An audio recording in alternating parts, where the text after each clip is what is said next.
تمام بریلویوں سے میرا ایک سوال رہ گیا ہے۔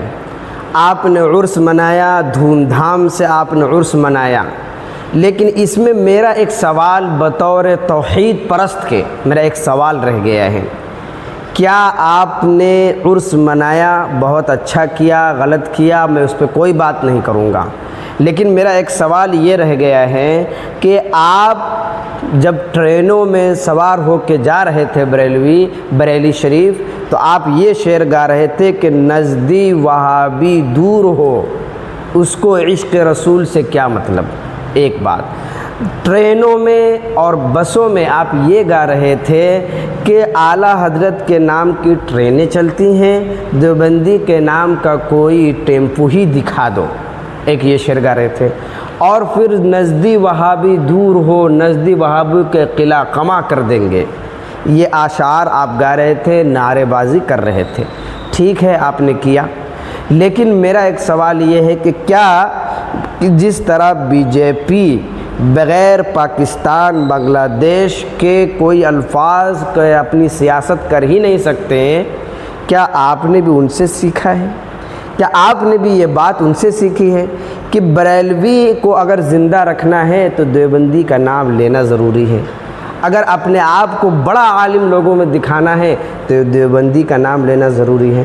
کیا دیوبندی کے بغیر آپ اپنی کتاب یا اپنی باتیں پیش نہیں کر سکتے آپ لوگوں کے سامنے؟ کیا دیوبندی کے بغیر آپ اپنے اسلام کو نہیں پھیلا سکتے آپ؟ یعنی دیوبندی بیچ میں شامل ہونا ضروری ہے، چاہے وہ اچھے کام کر رہے ہوں یا برے کام کر رہے ہوں، ہر چیز میں۔ گویا ہم کو لگتا ہے کہ آپ لوگوں نے بی جے پی کو بہت سنتے ہیں آپ لوگ، اور بی جے پی سے ہی ساری چیز آپ سیکھتے ہیں۔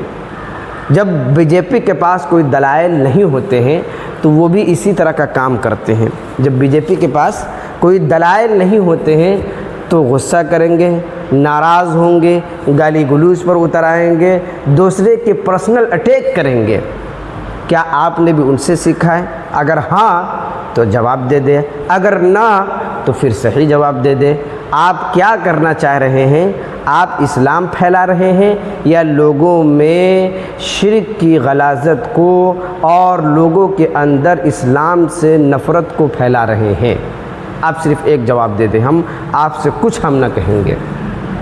ہم تو وہی ہیں جنہوں نے بلال نے کہا تھا کہ توحید کی امانت سینوں میں ہے ہمارے، آسان نہیں مٹانا نام و نشاں ہمارا۔ کہ گویا بلال کی زبان سے ہم تو توحید پرست تھے، توحید پرست ہیں اور توحید پرست رہیں گے قیامت تک ہمارا۔ اور شرک کو نہ اللہ نے پسند کیا، نہ نبی نے پسند کیا، نہ رسولوں نے پسند کیا، نہ صحابہ نے پسند کیا، نہ تابعین تابعین علماء کرام بزرگان دین نے پسند کیا۔ شرک سے اللہ نفرت کرتا ہے، اس لیے ہم نفرت کرتے ہیں۔ بدعات سے اللہ نفرت کرتا ہے، اس لیے ہم نفرت کرتے ہیں۔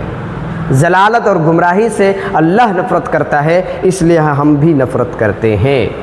ہمارا کوئی ایجنڈا نہیں، توحید کی امانت سینوں میں ہے ہمارے، آسان نہیں مٹانا نام و نشاں ہمارا۔